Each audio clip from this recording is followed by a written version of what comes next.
أعوذ بالله من الشيطان الرجيم. بسم الله الرحمن الرحيم.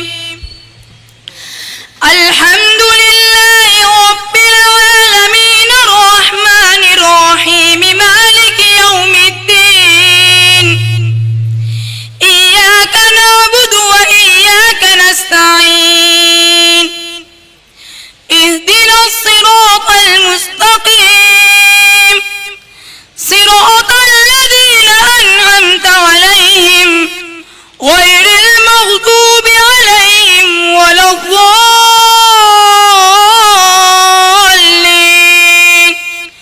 آمين. بسم الله الرحمن الرحيم. قل هو الله أحد الله الصمد لم يلد ولم يولد ولم يكن له كفوا أحد. صدق الله العظيم. तेरी है ज़मीन तेरा आसमां, तू बड़ा मेहरबान, तू बख्शिश कर, सभी का है तू, सभी तेरे खुदा मेरे, तू बख्शिश कर. तेरी है ज़मीन तेरा आसमां, तू बड़ा मेहरबान, तू बख्शिश कर, सभी का है तू, सभी तेरे खुदा मेरे, तू बख्शिश कर.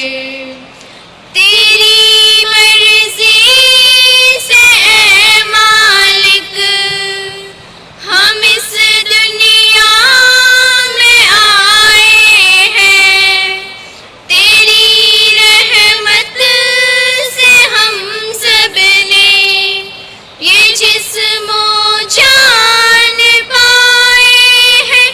तू अपनी नजर हम पर रखना, किस हाल में है ये खबर रखना.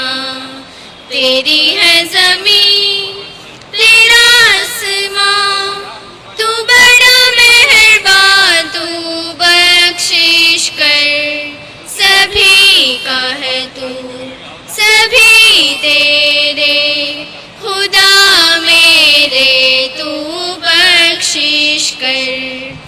तू चाहे तो हमें रखे, तू चाहे तो हमें मारे, तेरे आगे झुकाते सर खड़े हैं आज हम सारे. ओ सबसे बड़ी ताकत वाले, तू चाहे तो हर आफत टाले. तेरी है ज़मीन तेरा आसमां, तू बड़ा मेहरबान, तू बख्शिश कर, सभी का है तू, सभी तेरे खुदा मेरे, तू बख्शिश कर. तारीफ है लबों पर, चाहत है इसके दिल में, इकबाल तेरी अजमत हर आदमी के दिल में. तारीफ है लबों पर, उस्ताद हिंदू मुस्लिम आए सभी यहाँ पर. उस्ताद हिंदू मुस्लिम आए सभी यहाँ पर. खिदमत हर एक ने की है, दिलो जान को लगा कर. तारीफ है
उल्फत वतन से रखना इकबाल का है नारा।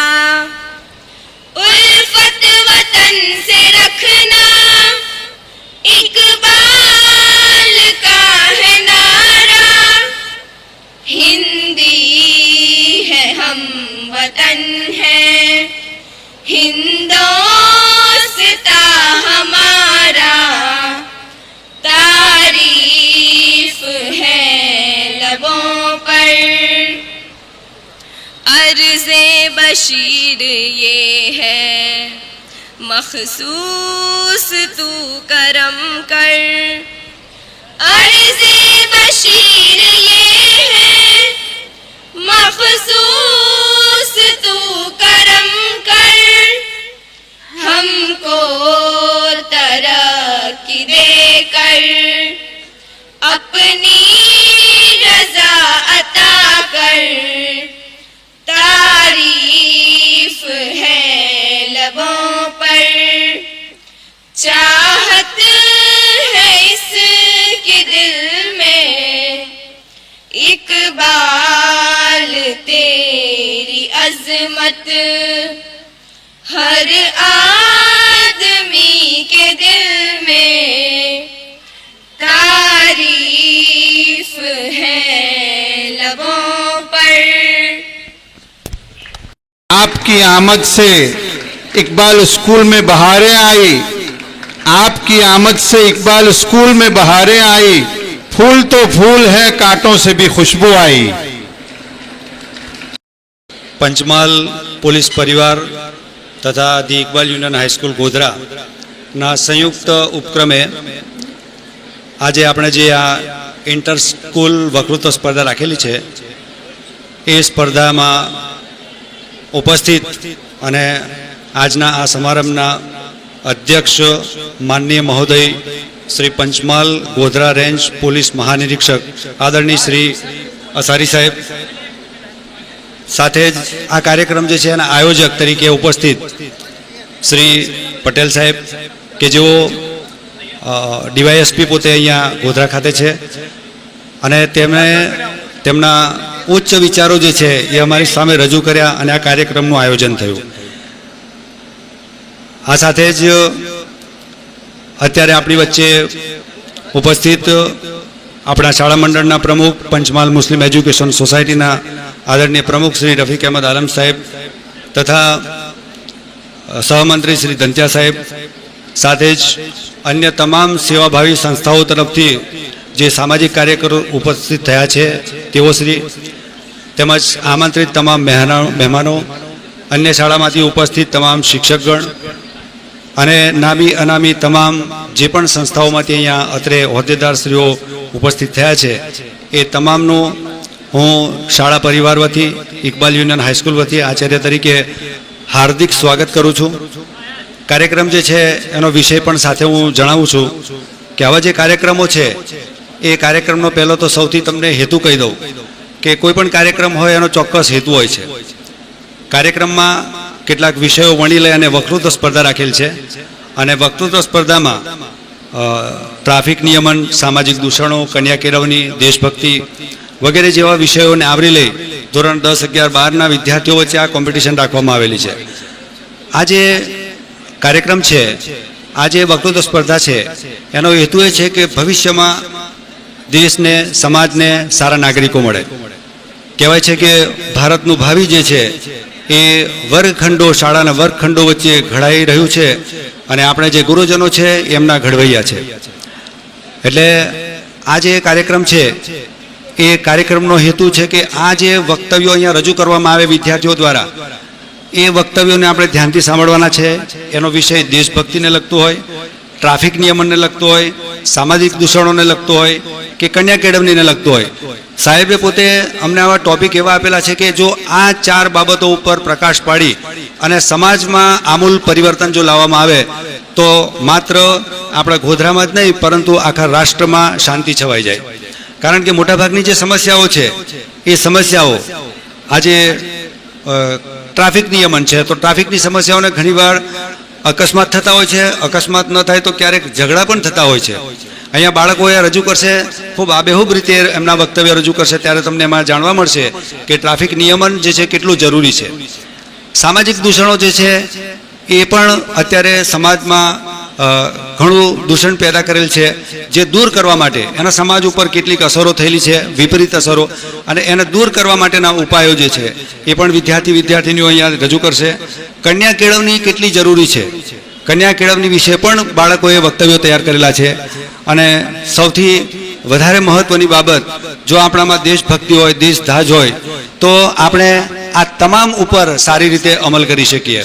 જે પણ કોઈ બાબત છે એ બાબતને આપણે સરહૃદય લઈએ તો આપણે વિશેષ કોઈ પણ કામ કરી શકીએ. તો હું તમામને વિનંતી કરીશ કે આના ઉપર તેઓ જ્યારે વક્તવ્ય આપે તો શાંતિથી સાંભળે. સાહેબે જે આ વિષયો આપ્યા છે ત્યારે અમે એમની પાસે રૂબરૂ ગયા હતા, એમના વિચારો મેં જાણ્યા શ્રી પટેલ સાહેબના, અને તેઓએ જે વિચારો રજૂ કર્યા ત્યારે મને લાગ્યું કે હી બિલીવ્સ ઇન ધી મોટો ઓફ ગાંધીજી. ગાંધીજીનો જે મુદ્રાલેખ છે એ હતો કે simple living and high thinking, સાદું જીવન અને ઉચ્ચ વિચારો. અત્યારના જમાનામાં મોટાભાગે મને માફ કરશો પણ એવું થઈ ગયું છે કે આપણું જે લિવિંગ છે એ હાઈ થઈ ગયું છે. High living and poor thinking. આપણું જીવન ધોરણ જે છે, લાઈફસ્ટાઈલ ખૂબ ઊંચી છે, પણ વિચારો મને લાગે છે કે કેટલાક નબળા થયા છે. અને માણસના મનમાં પહેલા વિચાર જન્મે પછી જ એ કાર્યમાં પરિણમે છે.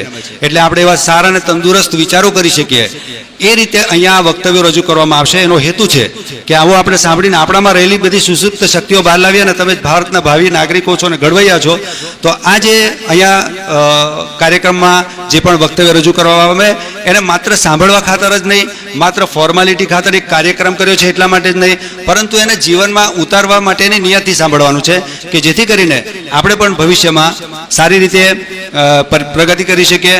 અને અહીંયા જે ક્લાસ 1, સુપર ક્લાસ 1 ઓફિસર્સ જે છે એમની જેમ તમે પણ આગળ વધી શકો. સારા વિચારોથી જ જીવનમાં પ્રગતિ આવે છે. અને અગાઉ મેં કહ્યું પ્રમાણે વિચારો મનમાં પહેલાં જન્મે. તમારા મનમાં સારો અને તંદુરસ્ત વિચાર જન્મશે તો તમે સારું જ કામ કરવાના છો. જો મનમાં ખરાબ વિચાર જન્મશે તો એ જ પ્રમાણે કામ કરવાનું છે. War also first bears in human mind. યુદ્ધ પણ તેના માણસના મનમાં જન્મ લે છે, ત્યાર પછી એ તો અસ્તિત્વમાં આવતું હોય છે. એટલે તમામને હું વિનંતી કરીશ, હું ફરીથી તમામ જે મહેમાનો છે, મંચસ્થ મહાનુભાવો અને મારી સામે સન્મુખ બેઠેલા તમામનું હું ફરીથી ઇકબાલ પરિવાર વતી હાર્દિક સ્વાગત કરું છું. સૌ પ્રથમ ફરી એકવાર યાદ અપાવી દઉં કે આજે આપણા માટે એક અનેરો અવસર છે કે જેમાં રક્ષક અને શિક્ષક બેનું સંગમ છે. જોરદાર તાળીઓથી વધાવી લઈશું. એના ઉપર એક पंक्ति में लिखी છે, शिक्षक और रक्षक जब संग में आए, शिक्षक और रक्षक जब संग में आए, भविष्य का सूरज और तेज हो गया. एक सिखाए किताबों का ज्ञान, एक सिखाए किताबों का ज्ञान, दूजा बचाए देश और सम्मान. दोनों का संगम है अद्भुत नजारा, भारत बनेगा सबसे प्यारा.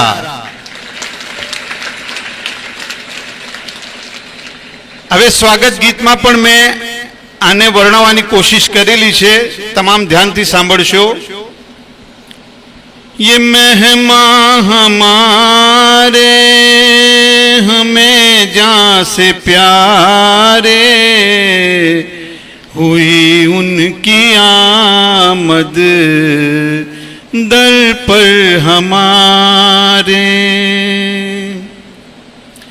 ये मेहमान हमारे हमें जहाँ से प्यारे, हुई उनकी आमद दर पर हमारे.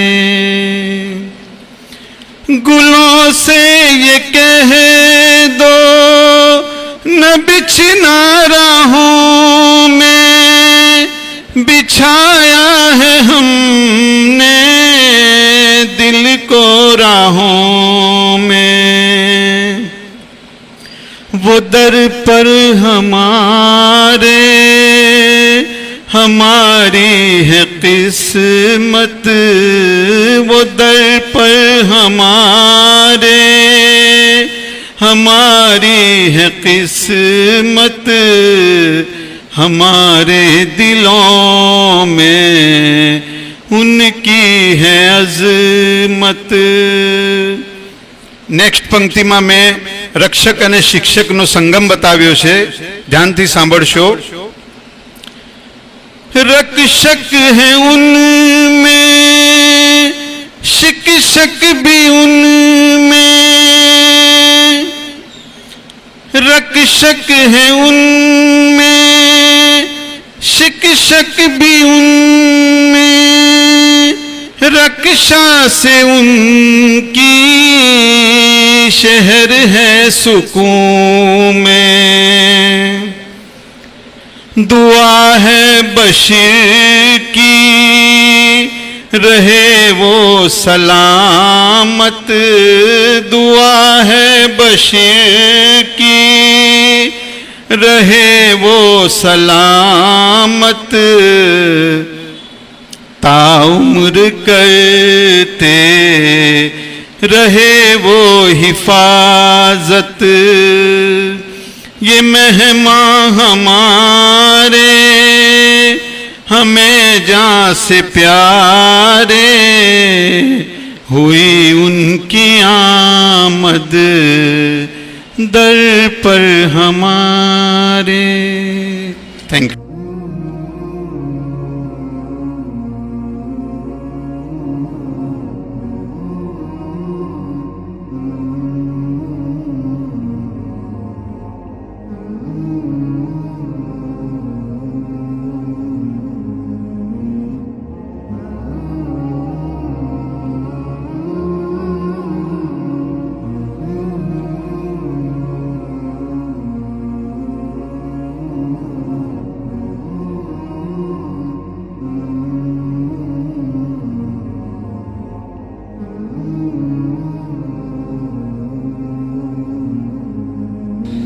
મારું નામ કલંદર રાફિયા છે। હું ધોરણ 11 આર્ટ્સમાં અભ્યાસ કરું છું।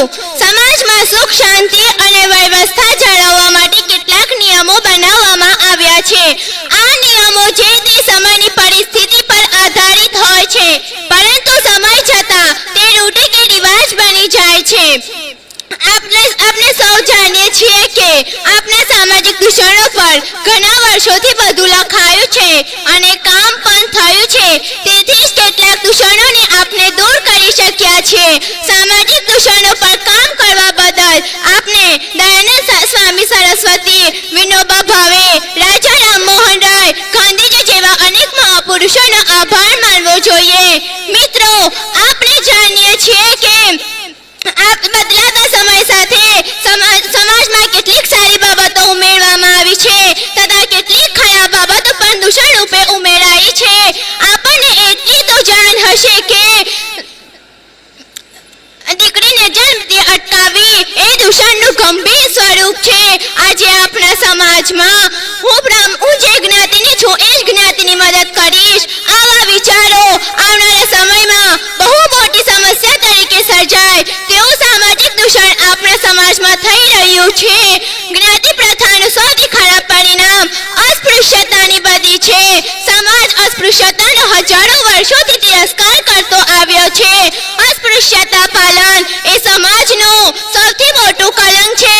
જેમ કે બાળ લગ્નના કુરિવાજે હજારો સ્ત્રીઓનું જીવન બરબાદ કર્યું છે, તેમજ દહેજ પ્રથાને કારણે અનેક મા-બાપ ગરીબ અને દેવાદાર બને છે તથા વિધવા પુનર્લગ્નનો વિરોધ પણ જોવા મળે છે।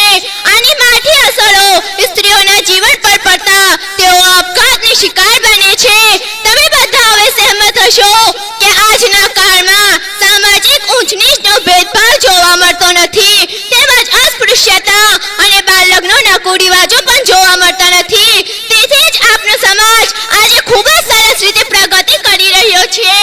આપણા પ્રધાનમંત્રી શ્રી નરેન્દ્રભાઈ મોદીજીએ તેમની લદ્દાખ મુલાકાત સમયે કહેલું કે દેશના ખૂણે ખૂણે ભ્રષ્ટાચાર સર્જાઈ રહ્યો છે। આ ભ્રષ્ટાચારને કારણે કેટલાક રાજ્યો પ્રગતિ કરી શક્યા નથી। ભારતીય નાગરિક આજે સાચા કે ખોટા કામ કરવા માટે ભ્રષ્ટાચારી બનતા જઈ રહ્યા છે। સામાજિક દૂષણોને દૂર કરવા માટે સરકાર સરકાર, સમાજ સેવકો અને શિક્ષિત લોકોએ ભેગા મળીને એક વ્યાપક ઝુંબેશ ચલાવવી જોઈએ. જ્યાં સુધી સામાજિક દૂષણો દૂર નહીં થાય ત્યાં સુધી આપણા સમાજનો પણ વિકાસ નહીં થાય. તે માટે આપણે ભેગા મળીને સામાજિક દૂષણો અને તેની માઠિયાસોરોને દૂર કરવાનો પ્રયત્ન કરીશું. વિદ્યાર્થી મિત્રો, સામાજિક દૂષણો તો ઘણા છે, પરંતુ સમયની સંકળાશ હોવાને કારણે સામાજિક દૂષણો પર વ્યક્ત કરતા મારા વિચારોને અહીં હું વિરામ આપું છું. આભાર. कुछ नशा तिरंगे की शान का है, कुछ नशा तिरंगे की शान का है, कुछ नशा मातृभूमि के मान का है. हम लहराएंगे हर जगह यह तिरंगा, क्योंकि नशा यह हिंदुस्तान की शान का है. नमस्कार माननीय मंचस्थ महानुभावो, आमंत्रित मेहमानो તેમજ મારા પ્રિય વિદ્યાર્થી મિત્રો, મારું નામ ઉમરજી મોહમ્મદ રબી છે. હું ધોરણ 11 સાયન્સમાં અભ્યાસ કરું છું. મારો વિષય દેશભક્તિ છે.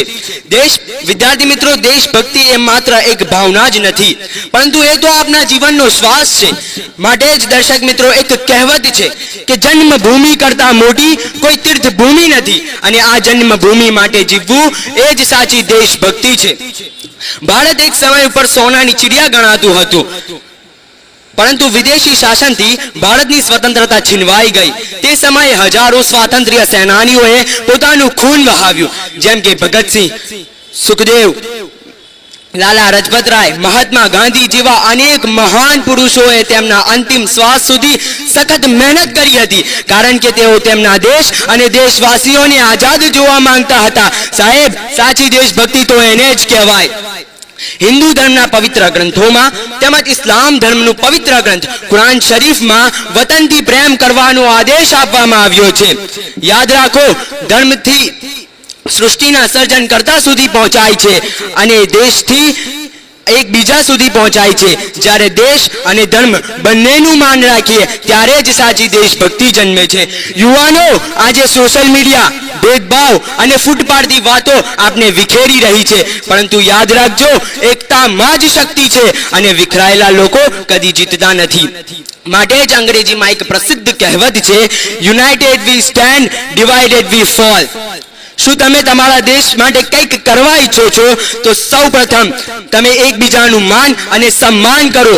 તમારા હિન્દુ, મુસ્લિમ, શીખ, ખ્રિસ્તી ભાઈઓ સાથે ભાઈચારો રાખો, કારણ કે જ્યારે 140 કરોડ હૃદય એક સાથે ધડકે છે ત્યારે જ ભારત વિજય બને છે. દેશભક્તિ માત્ર સરહદ પર જ નહીં, પરંતુ પોતાના જીવનમાં પણ દેખાડવાની હોય છે. જેમ કે કાયદાનું રક્ષણ કરી, સંવિધાનનું સ્વરક્ષણ કરી, કાયદાનું સન્માન કરી, પર્યાવરણ બચાવી, પાણી બચાવી, કન્યા કેળવણી અને સ્વચ્છ ભારત જેવા અભિયાનોનો ભાગ બની તમે તમારો દેશ પ્રત્યેનો પ્રેમ વ્યક્ત કરી શકો છો.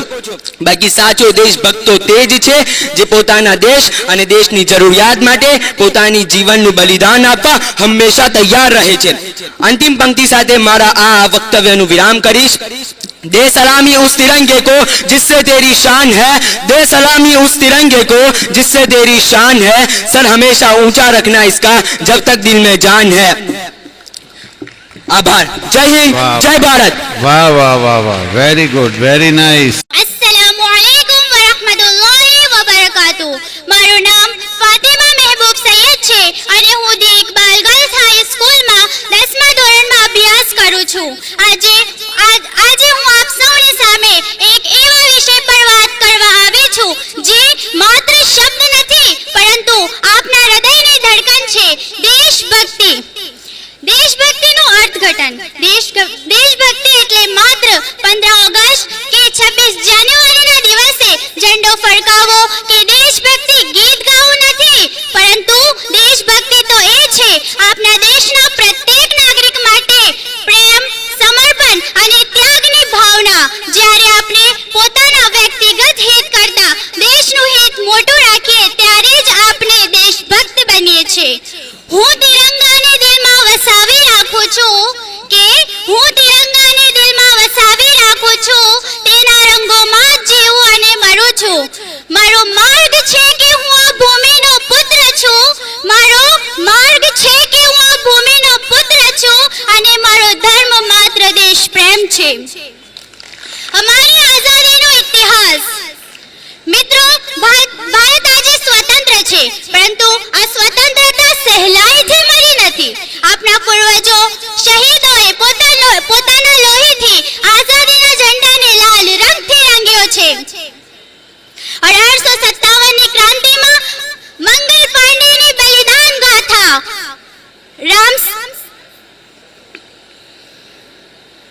રાણી લક્ષ્મીબાઈનું શૌર્ય, ભગતસિંહ, સુખદેવ અને રાજગુરુ જેવા દેશ પ્રેમથી ભરેલા બલિદાન, નેતાજી સુભાષચંદ્ર બોઝનું તુમ મુझे खून दो मैं तुम्हें आजादी दूंगा सूत्र, ગાંધીજીનું અહિંસાનું સશસ્ત્ર, નેતાજી સુભાષચંદ્ર બોઝનું સૂત્ર,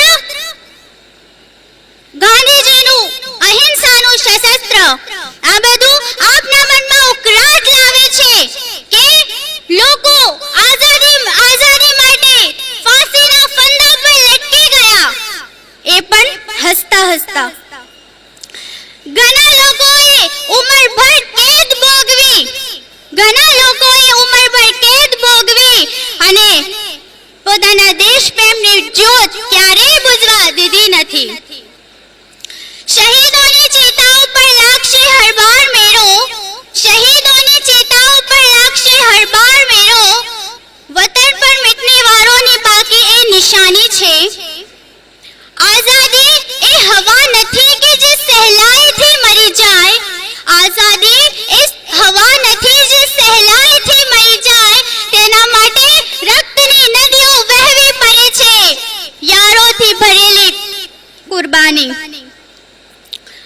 આજનો દેશ પ્રેમ, આજે આપને કદાચ સૈનિકોની જેમ સરહદ પર ઊભું રહેવું ન હોય, પરંતુ આપના માટે દેશભક્તિનો સાચો અર્થ તો એ હોવો જોઈએ કે આપના દેશના કાયદાઓનું પાલન કરીએ, ભ્રષ્ટાચાર સામે આવાજ ઉઠાવીએ, શિક્ષણમાં શ્રેષ્ઠતા મેળવીએ, પર્યાવરણનું રક્ષણ કરીએ અને સમાજમાં ભાઈચારો, એકતા અને પ્રેમને ફેલાવીએ. આપણે વિદ્યાર્થી તરીકે પણ દેશની સેવા કરી શકીએ છીએ. જ્યારે આપણે અભ્યાસ કરીને કશું બનવા ઈચ્છીએ છીએ, ત્યારે ભવિષ્યમાં ગૌરવ અપાવનાર નાગરિક બનીએ છીએ. ભારતની હિન્દુ મુસ્લિમ એકતા, ભારતની સૌથી મોટી તાકાત છે એકતા. હિન્દુ, મુસ્લિમ, શીખ, ખ્રિસ્તી સૌ ભાઈ ભાઈ છે, સૌ ભાઈ ભાઈ છે.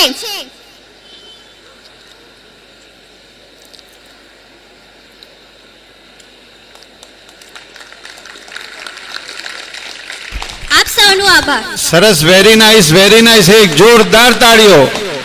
अस्सलामुअलैकुम वरहमतुल्लाहि वबरकातुह. મારું નામ પાતલિયા મોહમ્મદજીત ફારૂક. હું METI સ્કૂલ ગોધરાનો સ્ટુડન્ટ છું. ટ્રાફિક સમસ્યા દૂર કરવાના ઉપાયો. આજની આપના દેશની સૌથી મોટી સમસ્યા હોય, આજની આપના દેશની સૌથી મોટી સમસ્યા કોઈ એક હોય તો જો ટ્રાફિક અંગેની સમસ્યા હોય છે. આપના દેશમાં જેટલી વસ્તી છે એટલા વાહનો છે. આપને જોઈએ છે કે શહેરોના સૌથી માથાના દુખાવા જેવું કોઈ સમસ્યા હોય તો તે છે ટ્રાફિકની સમસ્યા. ટ્રાફિકની સમસ્યા, એ સમસ્યાને કારણે દેશમાં દર વર્ષે હજારો લોકોના મોત થાય છે. આ સમસ્યાને દૂર કરવાના કેટલાક ઉપાયો હું તમને જણાવવા માંગુ છું. જો તમે વિદ્યાર્થી છો અને વાહન ચલાવવા માટેનું લાયસન્સ ધરાવતા ન હોય તો તમારે વાહન ન ચલાવવું જોઈએ. તમને ખબર છે કેટલો ગુનો છે? ના ખબર હોય તો આ સાહેબ બેઠા, તેમને પૂછી લો. નજીકના સ્થળોએ ચાલીને જાઓ અથવા સાયકલનો ઉપયોગ કરો. हाँ, अगर कोई व्यक्ति पासे लाइसेंस छे, बधा डॉक्यूमेंट कंप्लीट छे तो ये चलावी शके छे, परंतु वाहन चालके ट्राफिक अंगेना नियमोनी संपूर्ण जानकारी मेळववी जरूरी छे. अनिवार्य संजोगो न होय तो बिनजरूरी ओवरटेक न करो. આ તો આપણે સ્પીડમાં ગાડી લઈને નીકળીએ છીએ અને આપને પૂછે છે અલા ભાઈ તું કઈ જાવ છો? તો એ કહે છે હું મસાલો ખાવા જાઉં છું. અલા ભાઈ તારો અહીં મસાલો નીકળશે એનું શું? તારો અહીંયા મસાલો નીકળશે Very good, એનું very શું? good. એટલે તારો અહીંયા મસાલો નીકળશે એનું શું? સાયકલ, સ્કૂટર વગેરે દ્વિચક્રી વાહનોને રસ્તાની ડાબી બાજુએ જ ચલાવવા જોઈએ. એક માર્ગીય રસ્તા ઉપર વિરુદ્ધ દિશામાં વાહન ચલાવવું નહીં. હેલ્મેટ પહેરીને વાહન ચલાવવું જોઈએ. આજે આપણે હેલ્મેટ નથી પહેરવું ગમતું. આપણે તો એમ કહીએ છીએ આલા માથાને બહુ ભાર થાય છે કઈ લઈને ફરવું. પણ જો આપણે જોવા માંગીએ ને તો એ આપણા માટે બહુ સેફ છે. ગાડીમાં બેઠેલી તમામ વ્યક્તિઓને સીટ બેલ્ટનો ઉપયોગ કરવો જોઈએ અને તમામ વાહનોની બ્રેક લાઇટ ચાલુ હોવી જ જોઈએ. જમણી અથવા ડાબી જે તે ઇન્ડિકેટરનો લાઇટનો ઉપયોગ કરવો જોઈએ. ટ્રાફિક સિગ્નલના નિયમોનું પાલન કરવું જોઈએ. આપને જોઈએ છે રેલવે પસાર થાય છે ત્યાં પોલીસ નથી હોતી તો આપને લાલ બત્તી જોઈને ચાલો ભાઈ, અલા ભાઈ તારું પાછળથી લાલ નીકળી જશે, આજુબાજુ જોને ભાઈ. વાહન પાર્કિંગનું સ્થળ નિયત કરેલ સ્થળે જ કરવું જોઈએ. આપણે ગમે ત્યાં વાહન પાર્ક કરી દઈએ છીએ, લોકોને કેટલી તકલીફ થાય છે તમને ખબર છે? એટલે જ્યાં પાર્કિંગનું ચિહ્ન હોય ત્યાં જ વાહન પાર્ક કરવું જોઈએ. 108 તથા એમ્બ્યુલન્સ ફાયર બ્રિગેડના વાહનોને પહેલા પસાર થવા દો. રસ્તામાં અકસ્માત જોવા મળે તો 108 નંબરને જાણ કરો. આ તો આપણે પાછા વિડીયો કરવામાં લાગી જઈએ છીએ. અલા ભાઈ પેલા બિચારાની જાન જઈ રહી છે ને તને વિડીયોની સૂઝી છે? એને કોઈ નજીકના હોસ્પિટલમાં લઈ જા અથવા 108 નંબરને જાણ કર.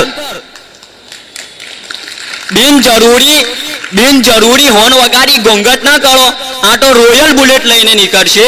શાળા, હોસ્પિટલ વગેરે વિસ્તારમાં હોર્ન વગાડતા નીકળશે. અલા ભાઈ કોઈ હોસ્પિટલની અંદર ગંભીર રીતે બીમાર હોય તો તેને કેટલી તકલીફ થાય. શાળામાં વિદ્યાર્થીઓને કેટલો ડિસ્ટર્બ થાય. અને આ બુલેટ વાળો 500 મીટર સુધી દૂર નથી જતો ત્યાં સુધી કાનને હાથથી બંધ રાખવો પડે છે. નમસ્તે સર, આનું શું કરવાનું સાહેબ? હું તમને વિનંતી કરું છું કે તમે ત્યાં વાત કરો અને આ બુલેટના હોર્નને બંધ કરાવી દો અને આ ટ્રાફિકના બાબતે થોડું ધ્યાન આપો.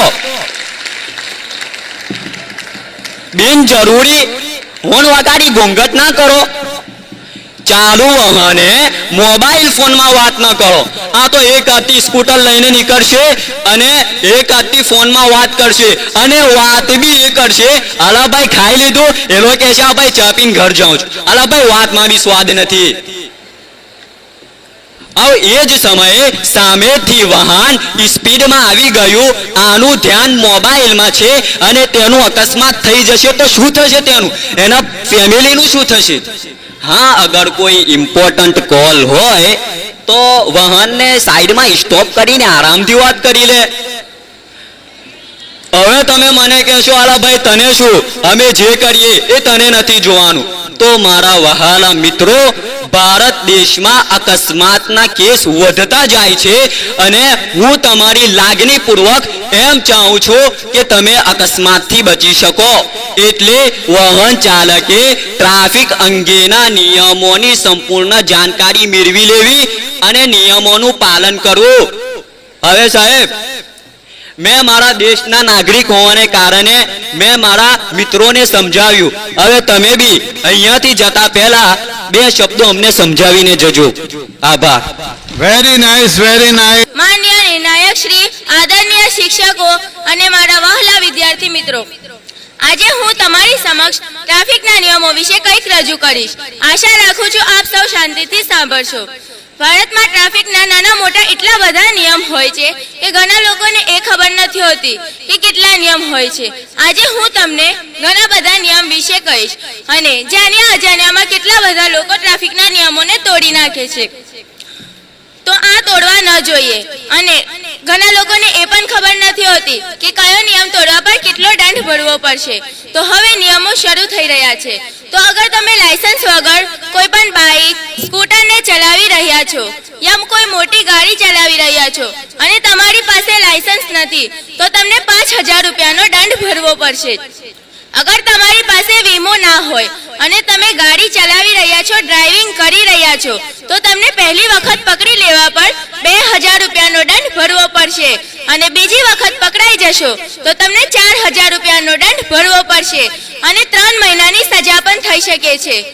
અગર તમે રેડ સિગ્નલ જે હોય છે તેને જમ્પ કરી દેશો તો રેડ સિગ્નલને જમ્પ કરતા પકડાઈ જવા પર તમને ટ્રાફિક પોલીસ પકડી લેશે તો તમને 1 વર્ષની સજા થઈ શકે છે અને તમારું જે ડ્રાઇવિંગ લાયસન્સ છે એ બંધ પણ થઈ શકે છે અને 1,000 રૂપિયાથી લઈને 5,000 સુધીનો જે દંડ છે તે તમને ભરવો પડશે.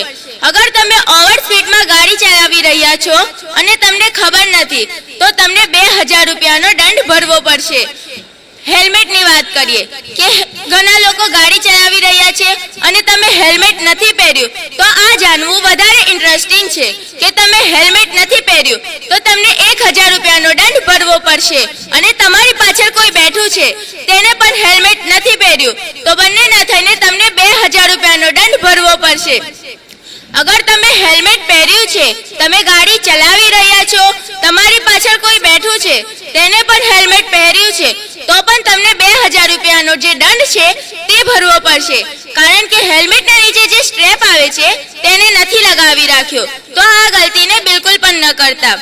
અગર તમારું ડ્રાઇવિંગ લાયસન્સ બંધ થઈ ચૂક્યું હોય તો પણ તમે ડ્રાઇવિંગ કરતા હો તો તમને 10,000 રૂપિયાનો દંડ ભરવો પડશે.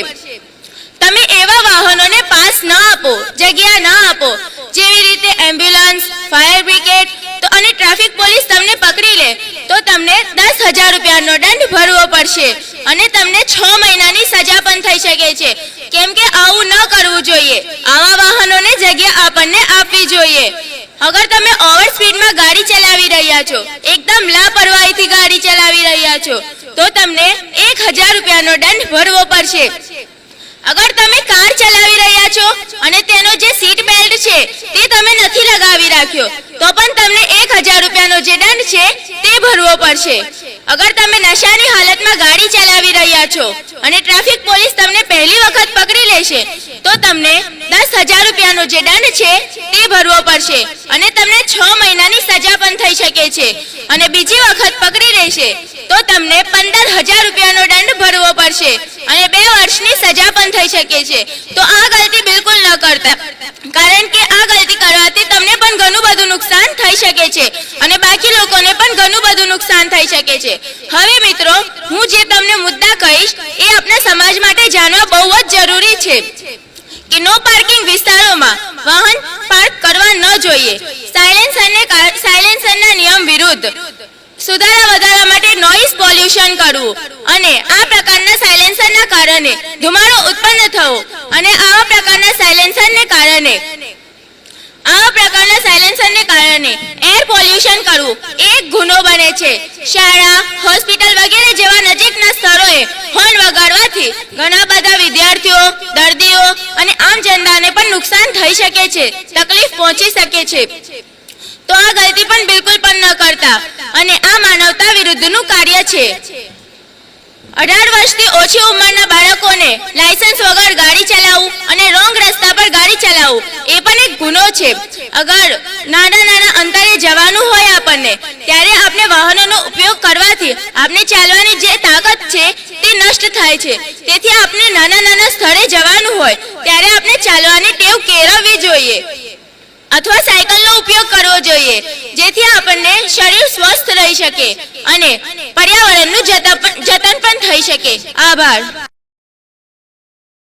अस्सलामु अलैकुम वरहमतुल्लाहि वबरकातुह. હું Bakda Uzma Irfan from the Iqbal girls high school. હું ધોરણ 12 આર્ટ્સમાં અભ્યાસ કરું છું. આજનો મારો ટોપિક કન્યા કેળવણી. મારું વક્તૃત્વ શરૂ કરતા પહેલા હું 2-3 પંક્તિઓ કહેવા માંગીશ कि लड़कियां कभी हारती नहीं, उनको हर बार हराया जाता है. कि लड़कियां कभी हारती नहीं, उनको हर बार हराया जाता है. समाज क्या कहेगा यह कहकर उनको बचपन से ही चुप कराया जाता है। कन्या केळवणी। હવે આગળનું જાણ્યા પહેલા એ જાણવું જરૂરી છે કે કન્યા કેળવણી એટલે શું? કન્યા કેળવણીનો અર્થ શું થાય છે? તો કન્યા કેળવણીનો અર્થ થાય છે કે મહિલાઓ, સ્ત્રીઓ, છોકરીઓને શિક્ષણ આપવું કે જે તેમને સફળતા મેળવવા માટે મદદ કરે। શિક્ષણ માત્ર એ જ નથી કે જે આપણે સ્કૂલમાં આવીને સવારથી સાંજ સુધી મેળવીએ છીએ। શિક્ષણ ઘણા બધા પ્રકારનું હોય છે। આપણે જોયું કે ગઈકાલે સ્ત્રી દહેજની આગમાં સળગતી હતી, ઘરની ચાર દિવારીમાં પુરાઈ રહેતી હતી, પરંતુ આજે આ સ્થિતિમાં પરિવર્તન આવ્યું છે। છતાં પણ આજે હું આ ટોપિક ઉપર ચર્ચા કેમ કરી રહી છું? એનું કારણ છે કે હજુ પણ આપણા સમાજમાં કેટલાક એવા તત્વો બાકી રહી ગયા છે જેને કારણે મહિલાઓ પૂરતા પ્રમાણમાં શિક્ષણ મેળવી શકતી નથી। હાલના સામાજિક દૂષણોને ઓછા કરવા માટે કન્યા કેળવણી જરૂરી જ છે, તો જ સમાજ સાચા અર્થમાં સમાજ બનશે ને। જો કન્યા કેળવણી પામેલ હશે તો સાક્ષરતા અભિયાનની જરૂરત રહેશે નહીં, કારણ કે બાળકો શરૂઆતને શિક્ષણ પોતાની માતા પાસેથી મેળવે છે। જો કન્યા કેળવણી પામેલ હશે તો 33% અનામતની જરૂરત રહેશે નહીં। જો કન્યા કેળવણી પામેલ હશે તો પોતાના સમાજમાંથી બાળ લગ્ન, દૈહિક ક્રિયા, દીકરીનો જન્મ થતાની સાથે જ દૂધ પીતી કરવી, વિધવા પુનર્લગ્ન નથી કરી શકતી વગેરે જેવી પ્રથાઓને દૂર કરી શકશે। ગાંધીજીએ કહ્યું છે કે જો તમે કોઈ એક છોકરાને શિક્ષણ આપો છો ને તો તમે માત્ર એક વ્યક્તિને શિક્ષણ આપો છો, પરંતુ જો તમે કોઈ એક છોકરીને શિક્ષણ આપો છો ને તો તમે એક આખા કુટુંબને શિક્ષણ આપો છો। આપણે બચપનથી જ જોતા આવ્યા છે કે આપણા કન્યા પૂર્વજો હંમેશા કોઈને કોઈ ઉપર આધાર રાખતા હતા। હંમેશા જન્મ થાય તો પોતાના પિતા ઉપર, મેરેજ લેવાય તો પોતાના પતિ ઉપર, અને વૃદ્ધ થાય તો પોતાના પુત્ર ઉપર। હું પૂછું છું કે કેમ? દીકરીને કેમ ભણાવવી? દીકરી ભણીને શું કરશે? આખરે તો તેને સાસરે જ જવાનું છે ને। આવી બધી તદ્દન ખોટી માન્યતાઓથી આપણો સમાજ ભરી પડેલો છે। સામાજિક દૂષણ એવું છે કે દીકરીનો જન્મ થતાની સાથે જ કુટુંબ ભયમાં મુકાઈ જાય છે, ચિંતામાં મુકાઈ જાય છે। હું પૂછું છું કે કેમ? અરે તું છોકરી છે ને, તને તો બધા વાંક કાઢશે જ તારો। તું હસીશ ને એમાં પણ તારો વાંક કાઢશે કે શાંત રે, આટલું જોરથી ના હસ, તું એક છોકરી છે। હા તો એને કે તું એક છોકરી છે કે જે 20 કિલોનો ઘાઘરો પહેરીને પણ આમથી તેમ મજ્જેથી ફરી શકે છે। હિલ્સ હોય કે ફ્લેટ્સ, બધામાં તું દોડી શકવાનો તું હુનર ધરાવે છે। દિવસમાં 100 કાર્યો કરવા છતાં પણ રાત્રે સૂતી વખતે તને એવું લાગે છે કે આજે તો મેં એક પણ કાર્ય નથી કર્યું, જ્યારે બીજા બધા તને જોઈને કહે કે વાવ, કેટલા બધા કાર્યો તો એક સાથે સંભાળે છે।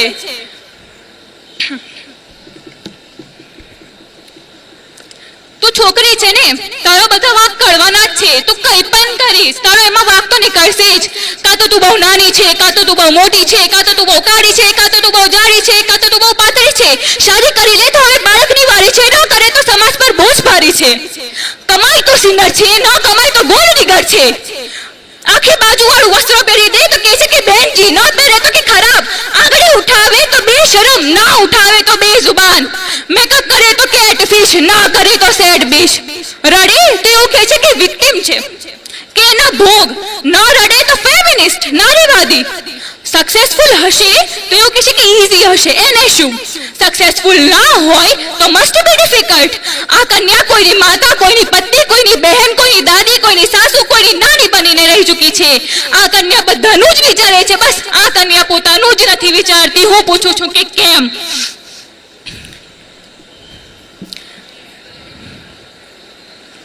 છોકરી શું કરી શકે છે તેનો વિચારો, છોકરી શું નથી કરી શકતી તેની ઉપર જરા વિચાર કરો ને। અરે હું કહું છું કે સ્ત્રી વગરના સમાજની કલ્પના જ ખોટી છે। આ સ્ત્રી વગર સમાજ બની જ નથી શકતો। અરે કન્યા શિક્ષણ મેળવે તો કેવું શિક્ષણ મેળવે? કન્યા શિક્ષણ મેળવે તો એવું શિક્ષણ મેળવે કે સંગીત જાણવા વાળી કન્યા લતા મંગેશકર બને, ડોક્ટર બનવા વાળી કન્યા આનંદી જોશીની જેમ બને, જો કોઈ કન્યા સુપ્રીમ કોર્ટની જજ બને તો મીરા સાહિબ ફાતિમા બીબી જેવી બને, જો કોઈ કન્યા એરલાઇન પાયલટ બને તો દુર્ગા બેનર્જીની જેમ બને, જો કોઈ કન્યા આઈપીએસ બને તો કિરણ બેદીની જેમ બને। દરેક કન્યા પોતાના રાષ્ટ્રના હિત માટે પોતાના દેશના શત્રુઓને મેરી કોમની જેમ પંચ મારે, બસ દરેક કન્યા આગળ વધતી રહે એ જ ઉદ્દેશ છે। હું 2-3 પંક્તિઓ કહીને મારું વક્તવ્ય અહીંયા જ પૂરું કરવા માંગીશ કે ये सीढ़ियां उन्हीं को मुबारक जिन्हें छत तक जाना है, ये सीढ़ियां उन्हीं को मुबारक जिन्हें छत तक जाना है।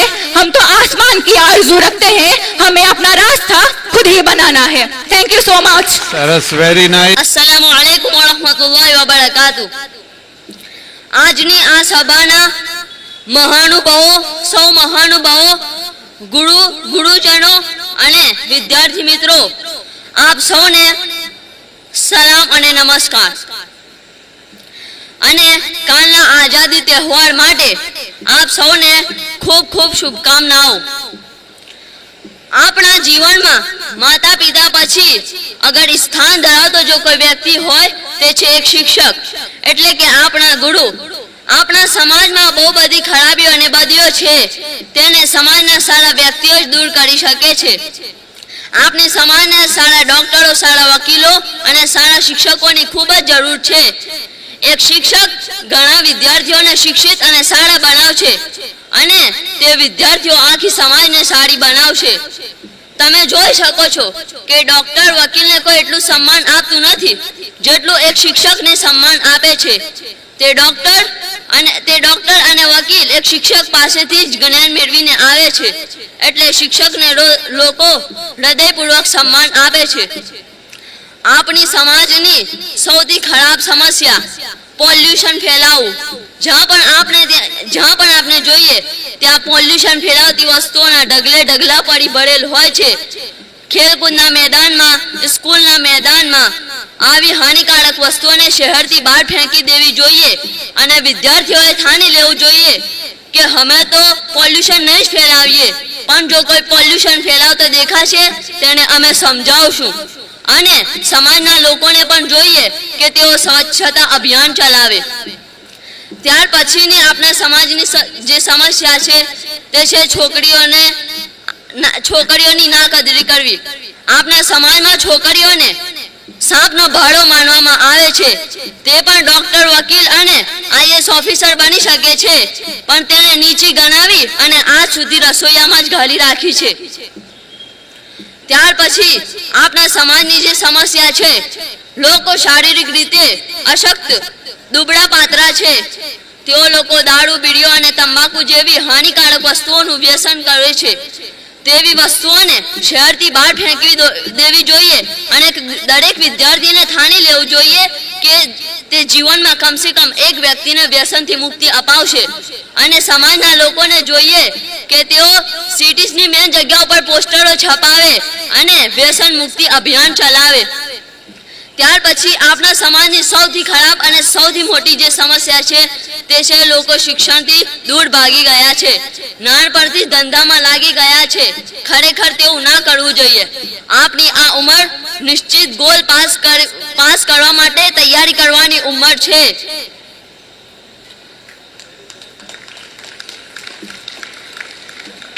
તે લોકોને સમજાવી પાછા શિક્ષણ તરફ લાવવા જોઈએ અને તેમના સામે એવી પ્રવૃત્તિઓ રાખવી જોઈએ જેથી તેમને ભણવામાં રસ આવે અને તે કોઈક મોટી જગ્યાઓ પર કામ કરવાનું વિચારી લે. આ બધી બાબતો પર ધ્યાન આપવાથી આપણા દેશને સારા IAS ઓફિસરો, કલેક્ટરો, વકીલો અને સાયન્સદાનો મળી શકે છે અને આ રીતે દેશ તરક્કી પામી શકે છે. ट्रैफिक नियम. भारत एक विशाल देश है जहाँ रोज लाखों वाहन सड़कों पर चलते हैं.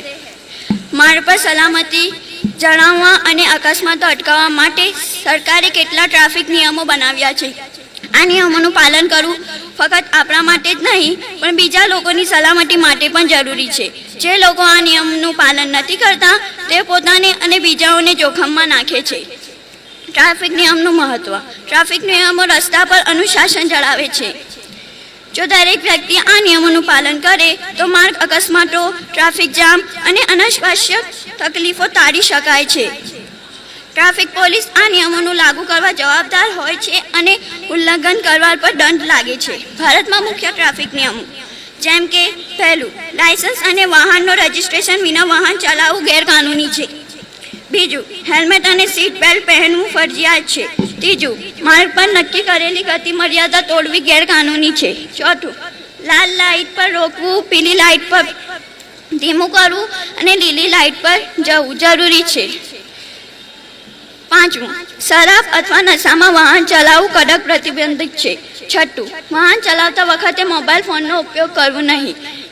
સાતમું, ઝેબ્રા ક્રોસિંગ પર પથચારીને પ્રથમ પસાર થવાનું હક છે.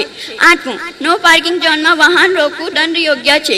સાતમું, હોર્નનો બેજાન અથવા અનાવશ્યક ઉપયોગ નહીં. દસમા, વળાંક, રોકાણ અથવા લેન બદલાતા પહેલા ઇન્ડિકેટર અથવા હાથના સંકેતનો આપવો જરૂરી છે. નિયમો તોડવાનું પરિણામો. ટ્રાફિક નિયમો તોડવા પર દંડ, લાયસન્સ સસ્પેન્ડ થાય, જેનાથી સજા થઈ શકે છે. નવા મોટર વ્હીકલ એક્ટ અનુસાર ટ્રાફિક દંડમાં ઘણો વધારો કર્યો છે, જેથી લોકો સાવચેત રહે. નિષ્કર્ષ, ટ્રાફિક નિયમો આપણા અને બીજાઓની સલામતી માટે બનાવ્યા ગયા છે. જો અમે આ નિયમોનું પાલન કરીએ તો રસ્તાઓ સુરક્ષિત રહેશે અને અકસ્માતો ઘટશે. દરેક નાગરિકની જવાબદારી છે કે તે નિયમોનું પાલન કરે અને બીજાઓ પર પાલન માટે પ્રેરિત કરે. સુરક્ષિત ડ્રાઇવિંગ જ જીવન રક્ષા છે. નમસ્તે. Thank you. આદરણીય મહાનુભાવો, સન્માનીય અતિથિશ્રીઓ, ગુરુજનો અને વિદ્યાર્થી ભાઈ બહેનો, સૌપ્રથમ તો હું આદરના શબ્દો અને આભારની લાગણી સાથે આપ સૌનું સ્વાગત કરું છું અને આ મંચ પર મારી વાત રજૂ કરવાનું શરૂ કરું છું. મારું નામ ખાતુડા આયશા છે અને હું ધોરણ 12 વિજ્ઞાન પ્રવાહમાં અભ્યાસ કરું છું. આજે હું અહીં ઊભી છું એક એવા વિષય પર બોલવા જે આપણા સમાજની નસોમાં ઝેરની જેમ ફેલાયેલો છે. એ છે સામાજિક દૂષણો. હવે સૌપ્રથમ આપણને પ્રશ્ન થાય કે સામાજિક દૂષણો એટલે શું? તો સમાજમાં જે ખોટી આદતો, ખોટા રિવાજો અને ખરાબ વર્તણૂક છે જે લોકોના જીવનને બગાડે છે અને આપણા સમાજને ધીમે ધીમે ખોખલો બનાવે છે, એ જ સામાજિક દૂષણો. જેમ કે ભ્રષ્ટાચાર, દહેજ પ્રથા, અંધશ્રદ્ધા, નશાખોરી, મોબાઈલનું વ્યસન અને બીજા ઘણા. ચાલો હું તમને એક મજાની વાત કરું. એકવાર એક છોકરો બજારમાં ગયો અને તેણે દુકાનદારને કહ્યું, ભાઈ મને 1 કિલો ઈમાનદારી આપો. તો દુકાનદારે તેને કહ્યું, બેટા એ તો આઉટ ઓફ સ્ટોક છે, તું થોડું ભ્રષ્ટાચાર લઈ લે. હવે આ મજાક લાગે છે, પણ આ સાચી હકીકત છે આપણા સમાજની. આપણા સમાજમાં ભ્રષ્ટાચાર આ જ રીતે બધી જગ્યાએ ફેલાયેલો છે. કહેવત છે, કામે સેવા નામે દેવા, એટલે કે લાંચ, રિશ્વત લીધા વગર ક્યાંય પણ કામ થતું જ નથી. આ ભ્રષ્ટાચારના કારણે આપણા દેશ પર એની ગંભીર અસર થાય છે. જેમ કે આપણા દેશની પ્રગતિ અટકે છે, ગરીબીમાં વધારો થાય છે અને કેટલાક ગેરસામાજિક વર્તનો પણ વધી રહ્યા છે. હવે બીજું દૂષણ છે દહેજ પ્રથા. આજે પણ કેટલાક લોકો લગ્નને બજારનો સોદો બનાવી દે છે. જેમ કે 2 ગાડી, 1 ફ્લેટ અને થોડું સોનું તો જ લગ્ન. અરે તમે લગ્ન કરો છો કે ઓનલાઈન શોપિંગ? આ માનસિકતાને બદલવાની જરૂર છે, કારણ કે લગ્ન એ 2 દિલોનો સંબંધ છે, નહીં કે બેંક બેલેન્સનો. દહેજ પ્રથાના કારણે આપણા દેશમાં કન્યા ભ્રૂણ હત્યામાં વધારો થાય છે. કેટલીક છોકરીઓ પર અયોગ્ય પ્રકારનું દબાણ આપવામાં આવે છે અને કેટલાક તો લગ્ન પણ તૂટી જતા હોય છે. હવે વાત આવે છે અંધશ્રદ્ધાની. અંધશ્રદ્ધા એવી છે કે દિમાગનો વપરાશ બંધ કરી ફક્ત સાંભળ્યું એ જ સાચું માનવું. બસ જેવી રીતના રિમોટ ખરાબ હોય છતાં પણ એના બટન દબાવતા રહેવું. જેમ કે કેટલાક લોકો એવું માને છે કે જ્યારે કોઈ કાચ તોડી નાખે તો 7 વર્ષ દુર્ભાગ્ય આવશે, પણ જ્યારે કાચ સાફ કરવા જતાં કોઈના પગ કપાઈ જાય તો એને તત્કાલ દુર્ભાગ્ય નહીં ગણે. અંધવિશ્વાસમાં લોકો એટલા અંધ બની જાય છે કે સાયન્સ, દિમાગ, લોજિક શું છે એનો વિચાર પણ કરતા નથી, માત્ર અંધવિશ્વાસ પર જ ચાલે છે. જેના કારણે સમાજની અંદર કેટલાક ફ્રોડ લોકો હોય છે, ખોટા ભુવાઓ હોય છે, જેઓ આનો લાભ લઈ જાય છે અને લોકોને છેતરે છે. હવે વાત આવે છે મોબાઈલ વ્યસન. અરે આ તો આપણી નવી પેઢીનું ખાસ દૂષણ છે. સવારે ઉઠીએ એટલે સીધા જ મોબાઈલ, ન કોઈ પ્રાર્થના, ન કોઈ પ્રેયર, સીધા જ મોબાઈલ. કોણે કયું સ્ટેટસ મૂક્યું છે, કઈ રીલ્સને લાઈક આપવું છે, ચાલતા હરતા ફરતા જ્યાં પણ જેને પણ જુઓ હાથમાં મોબાઈલ તો હોવાનું જ. આ મોબાઈલ આપણને આપણા પરિવારથી, આપણા મિત્રોથી દૂર કરે છે. આપણી આંખોની દ્રષ્ટિ ખરાબ થાય છે. મોબાઈલના કારણે આપણા દિમાગ પર પણ એનો પ્રભાવ પડે છે. આપણી સમજવાની, વિચારવાની જે ક્ષમતા છે એના પર પણ એની અસર પડે છે અને સૌથી વધારે સમયનો નાશ થાય છે. એક ગુજરાતી કહેવત છે, જેનું નામ બધી એનું કામ બધી, એટલે કે જેનું નામ ખરાબ એનું કામ પણ ખરાબ. આ સામાજિક દૂષણો એ આપણા સમાજનું નામ બગાડે છે. આપણે બધાએ ભેગા મળીને આનો અંત લાવવાનો છે. પણ કેવી રીતે? તો નાની નાની વાતોથી, જેમ કે નાની ઉંમરે લગ્ન ન કરવા, ભ્રષ્ટાચાર વિરુદ્ધ કાયદા ઉપર અમલ કરવો અને કરાવવો, શિક્ષણ, મીડિયા અને કાર્યક્રમો દ્વારા લોકો સુધી જાગૃતિ ફેલાવવી. અને સૌથી મહત્વનું, પોતે ઈમાનદાર રહેવું. દહેજ પ્રથા સામે એનો વિરોધ કરવો, પોતે દહેજ ના આપવું કે ન લેવું અને કાયદાનો ઉપયોગ કરવો. અંધશ્રદ્ધા સામે તો એમાં ન માનવું. જ્યારે પણ અંધશ્રદ્ધા સાંભળીએ તો એને રોકવી અને લોકો સામે શિક્ષણ અને પ્રચાર દ્વારા સાચી સમજણ પૂરી પાડવી. મોબાઈલ વ્યસન સામે તો એમાં સમયની મર્યાદા જાળવવી અને સૌથી વધુ પરિવાર સાથે સમય પસાર કરવો. અને સૌથી મોટું શિક્ષણ, કારણ કે શિક્ષણ એ એકમાત્ર એવું હથિયાર છે જેનાથી આપણે દરેક દૂષણનો નાશ કરી શકીએ છીએ. નાનો ફેરફાર પણ મોટું પરિણામ લાવી શકે છે. એટલે જો આપણે સમાજને સુધારવો હોય તો પહેલા પોતાને સુધારવું પડે. કારણ કે જો સમાજમાં, દેશમાં રહેલ દરેક વ્યક્તિ એ પોતાની ફરજ ઈમાનદારીથી કરે તો કાયદા કરતા પણ મોટું શસ્ત્ર તૈયાર થાય. તો ચાલો આજે આપણે બધા જ ભેગા મળીને પ્રતિજ્ઞા લઈએ કે આપણે આ દૂષણો સામે અવાજ ઉઠાવીશું અને સાચા માર્ગે ચાલીને આપણા દેશને, આપણા સમાજને સુંદર બનાવીશું. આભાર. अस्सलामु अलैकुम वरहमतुल्लाहि वबरकातुह. હું સમોલ મસીરા મોહમ્મદ અનીફ ધી ઇકબાલ ગર્લ્સ હાઈસ્કૂલમાં ધોરણ 12 આર્ટ્સમાં અભ્યાસ કરું છું. મેં આજની એક્ટિવિટીના અંતર્ગત ભાગ લીધેલ છે, જેમાં મારો વિષય છે સામાજિક દૂષણો. આપણે નાનપણથી સાંભળતા આવ્યા છીએ કે સામાજિક દૂષણ આને કહેવાય, સામાજિક દૂષણ આને કહેવાય, પરંતુ સામાજિક દૂષણનો અર્થ શું છે, શું તમને ખબર છે? ચાલો આજે હું તમને કહું કે સામાજિક દૂષણ કોને કહેવાય.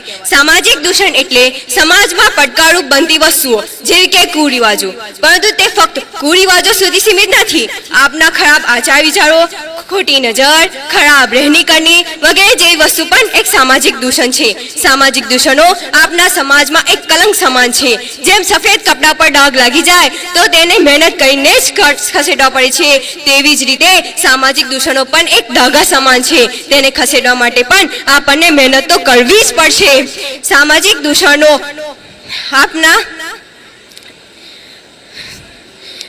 સામાજિક દૂષણો છે આપના દેશમાં એક ફટકાર. સામાજિક દૂષણો છે આપના દેશમાં એક ફટકાર. તેને મચાવી નાખ્યું છે આખા દેશમાં હાહાકાર. તેને મચાવી નાખ્યું છે આખા દેશમાં હાહાકાર. હવે હું તમને સામાજિક દૂષણ વિશે જણાવીશ. જ્ઞાતિ પ્રથા, ઊંચ નીચના ભેદભાવ, દહેજ પ્રથા, બાળ લગ્ન વગેરે જેવી વસ્તુઓનો સમાવેશ સામાજિક દૂષણોમાં થાય છે. હવે આપણે આ મુદ્દાને વિસ્તારથી સમજીએ. જ્ઞાતિ પ્રથા. જ્ઞાતિ પ્રથા હિન્દુ ધર્મમાં સૌથી વધારે જોવા મળે છે. તેઓમાં વર્ણને લગતી જ્ઞાતિઓ. તેઓ એકબીજાની જ્ઞાતિ પ્રત્યે ક્રૂર સ્વભાવ રાખે છે.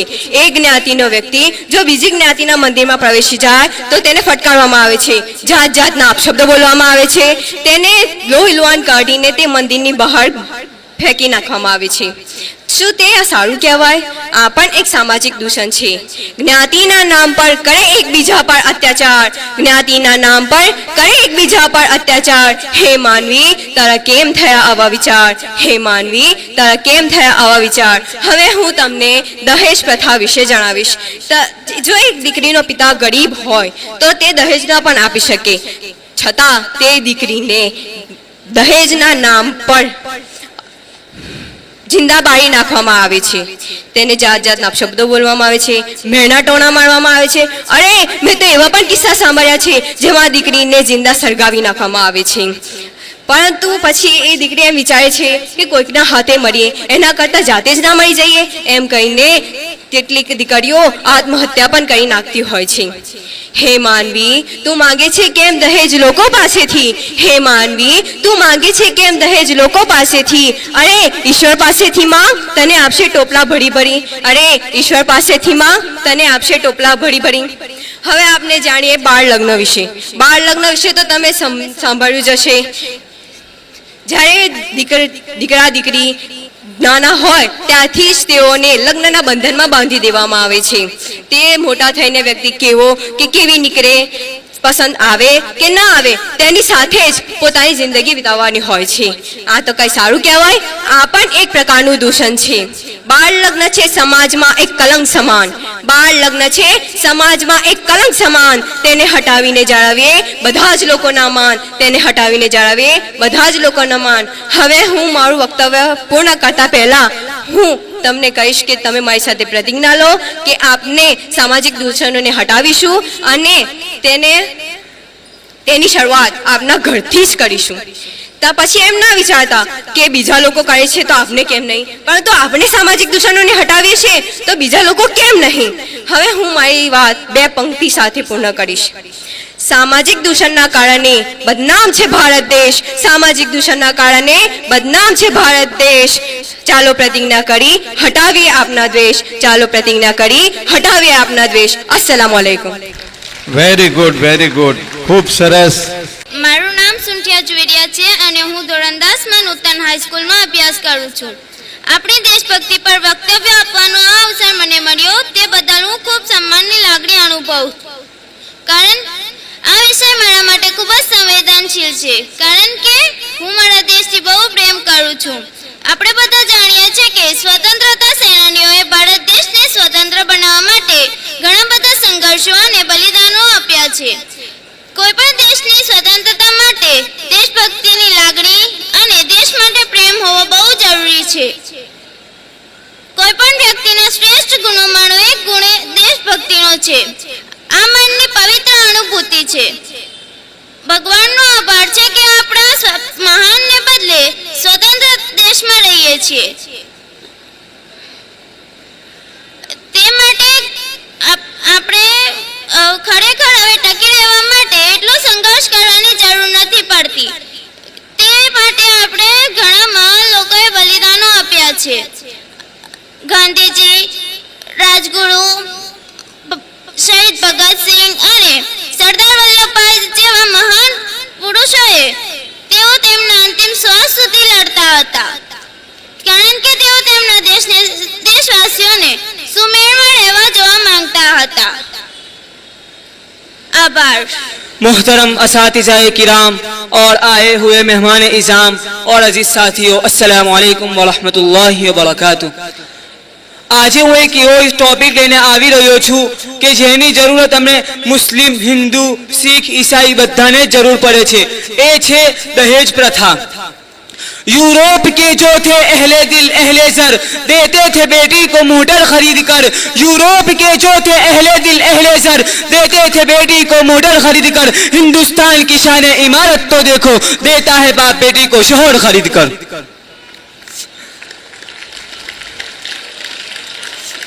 કે આજે આપની સમાજમાં અમે જોવા જઈએ કે કેટલી દીકરીઓ લગ્ન વગર બેસી રહી છે, કે એનું કારણ પૂછવા જઈએ છે તો અમને જવાબ મળે છે કે દહેજ પૂરું નથી થઈ રહ્યું, એટલા માટે અમારી દીકરીઓ આજે લગ્ન વગર બેસી રહી છે.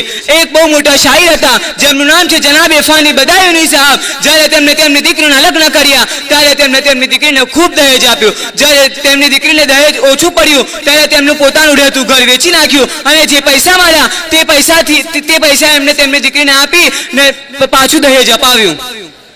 જ્યારે દહેજ અપાવ્યું, જ્યારે દીકરી તેના પતિના ઘરે જતી હતી ત્યારે દીકરીને બોલાવીને કાનમાં કહ્યું કે બેટા તું તારા પતિના ઘરે જાય છે, હવે ત્યાં જ રહે, તારા પપ્પાએ તેનું પોતાનું રહેતું ઘર વેચી નાખ્યું છે, હવે તારા પપ્પાને તારી મમ્મી હવે ભાડાના ઘર મળે છે.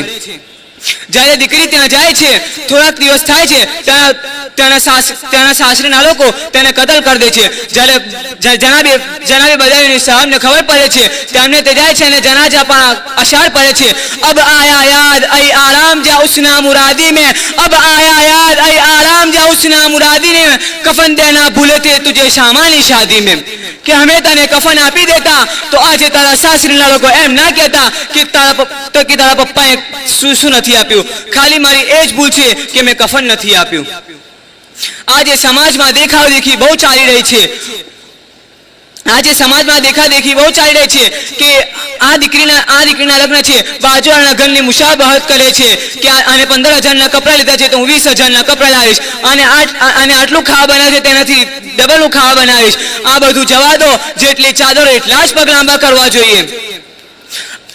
જેટલા ચાદર એટલા જ પગલાં લાંબા કરવા જોઈએ. હું મારા આ વક્તૃત્વનો એક અંતિમ પંક્તિ સાથે હું પૂર્ણ કરું છું.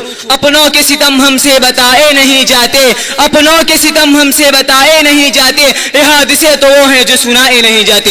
अस्सलाम वालेकुम व रहमतुल्लाहि व बरकातुहू. વેરી નાઇસ, ખૂબ સરસ. હું નૂતન હાઈસ્કૂલ ધોરણ 12 કોમર્સમાં અભ્યાસ કરું છું.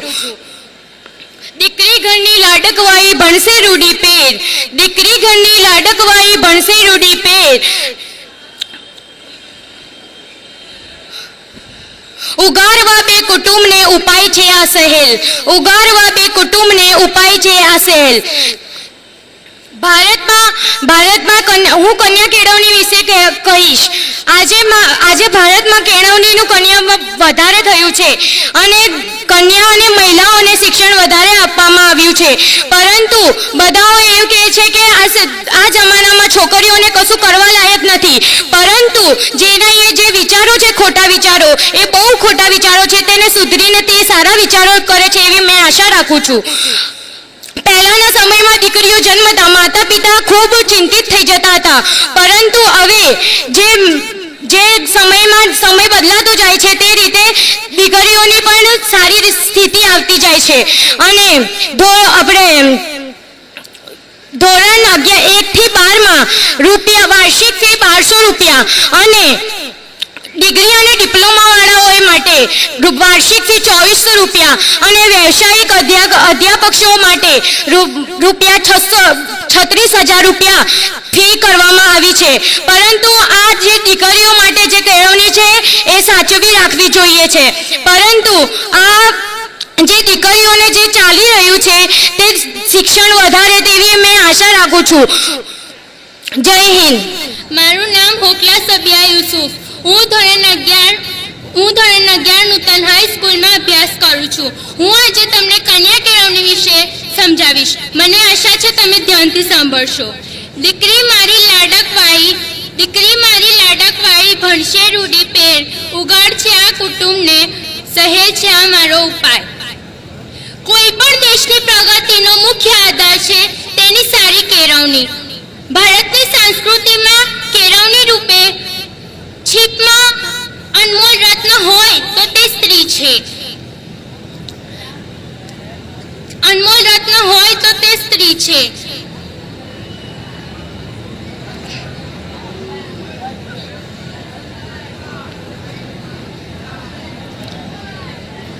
આજના યુગમાં આપણે જોવા જઈએ છીએ કે દીકરીઓ પર ઉચ્ચાર થાય છે. જ્યારે દીકરીને જન્મ મળે છે ત્યારથી જ દીકરી બાળપણથી જ તેને મા બાપમાં ચિંતિત થાય છે જન્મ થતાં જ. પણ એવું ન કરવું જોઈએ.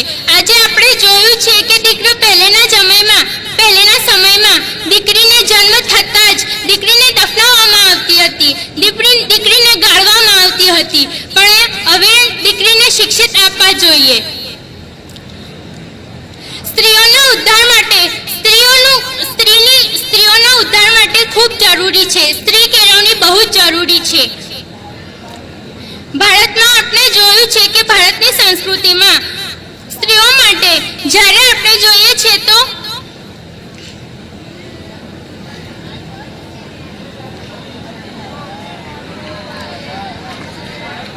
દિલ્હીના તખ્તા ઉપર 16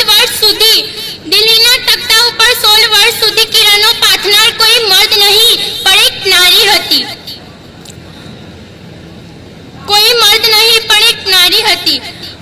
અને તેમના પાયામાં કામ કરનાર એક પારસમણી હતો. આભાર.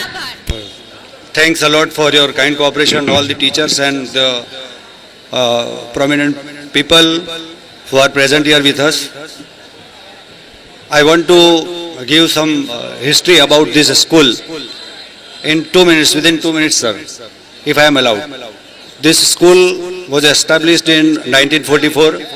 Panchmal Muslim Education Society is an institution which runs 3 schools: the Iqbal Primary School, the Iqbal Girls High School, and this is the Iqbal Union High School where we are gathered. It was established, what earlier I said, in 1944. About 5,000 to 6,000 students are studying in these 3 schools. The schools has given different important persons to the society and to the nation.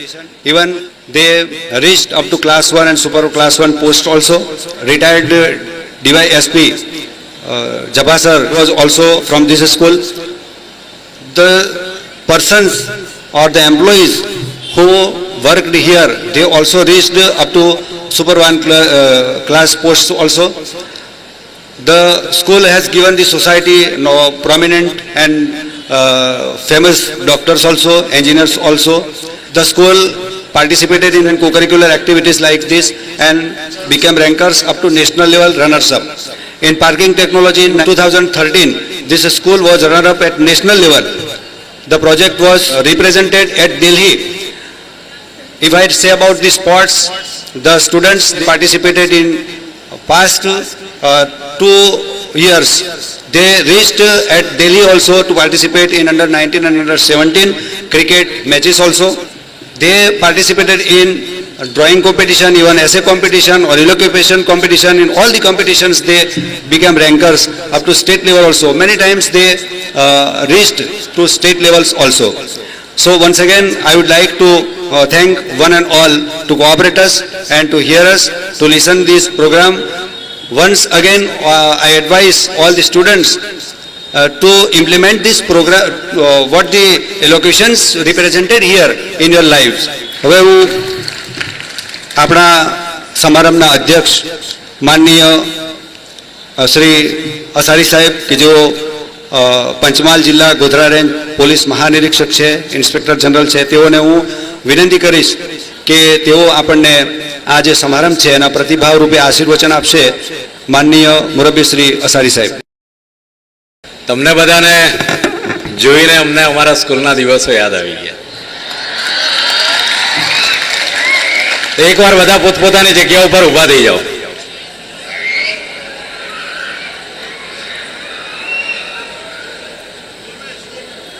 પાંચ second jump jump jump. Clap your hand. Sir પર 2 second જોરથી clip. થાઈ પર, ઢીચણ પર નમી જાઓ, નમી જાઓ. Again jump, again jump. Sit down.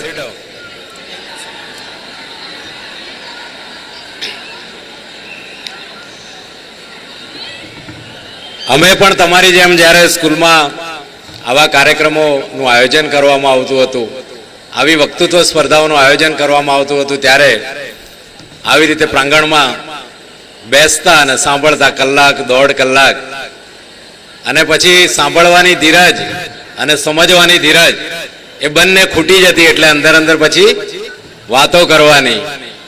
બરાબર છે. અને વિચારીએ કે આ લોકો ક્યારે જલ્દી પૂરું કરશે.